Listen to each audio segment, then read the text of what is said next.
বন্ধুগণ, আপনারা সবাই জানেন যে আজকে জুলাই আগস্টের যে সমস্ত হত্যাকাণ্ডের হটস্পট ছিল তার অন্যতম প্রধান হটস্পট ছিল চানখারপুল এলাকা। 5ই আগস্ট তারিখে হাসিনা পালিয়ে যাওয়ার সময়ও এই চানখারপুল এলাকায় পুলিশ নির্বিচারে গুলি চালিয়ে এই দেশের আন্দোলনকারী তরতাজা তরুণ 6 জন মানুষকে তার সেদিন খুন করেছিল, অনেককে আহত করেছিল।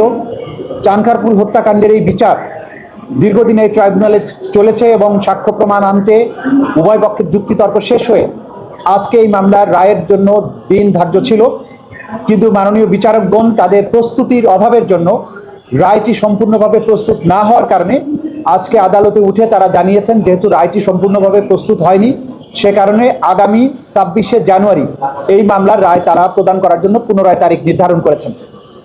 আমাদের পক্ষ থেকে প্রসিকিউশন আমরা সবাই প্রস্তুত ছিলাম, কিন্তু আদালতের পক্ষে রায় প্রস্তুত করার যে সুযোগ বা সময় তাদের এই সময় লাগতেই পারে, তাদের পক্ষে এটাকে রেডি করার জন্য যতটুকু সময় প্রয়োজন তারা সেটা নিতে পারেন, সে কারণে তারা সময়টা নিয়েছেন। ইনশাল্লাহ আগামী 26শে জানুয়ারি এই মামলার রায় ঘোষিত হবে।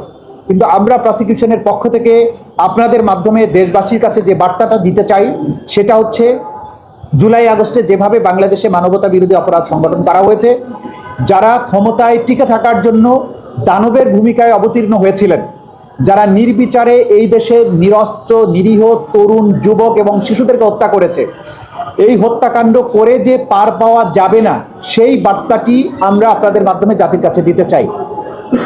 এই সরকার, অন্তর্বর্তীকালীন সরকার বিপ্লবোত্তর পরিবেশে দায়িত্ব নেওয়ার পরে অঙ্গীকার করেছিলেন জুলাই আগস্টে যত মানবতা বিরোধী অপরাধ হয়েছে তার সঠিক এবং সুষ্ঠু বিচার তারা নিশ্চিত করবেন।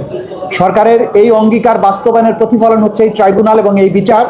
সেটা সমাপ্ত হয়েছে, রায়ের পর্যায়ে আছে, রায় হবে এবং ন্যায় বিচার নিশ্চিত করা হবে।